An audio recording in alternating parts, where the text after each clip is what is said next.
إنا لله وإنا إليه راجعون ودعدا نحدين له هل كان وعسبتل كجود مجال Hargeysa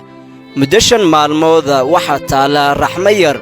oo si kadisa ugu gubatay magaalada Hargeysa dhammaan jirkeeduna uu wada gubtay gubniinka waxa u raaca waxa ay sidaa uur 8 bilooda raxmayar waxa ay ka soo jeedaa qoys tan yar ah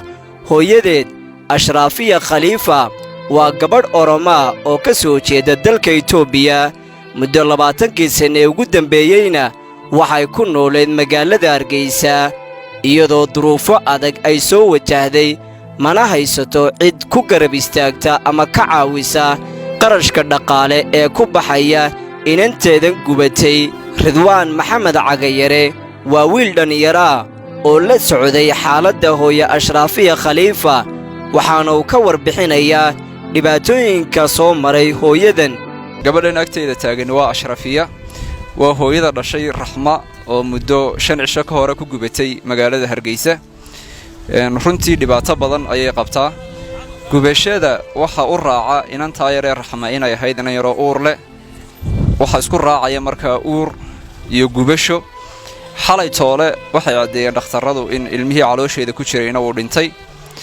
gabadhani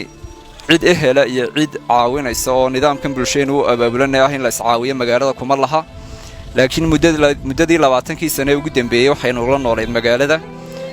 waxay naga codsanaysaa inaynu soo caawino haddii aanay ehel ku lahayn dalka Ilaahay rasuulkiisa muuminiinta ayaa u hela anu makaanigu Ashraafiya ina yaro anigu dhalay Raxma oo iga gubatay waa urbaleed waa ka waxaan doonay qofi aawiyo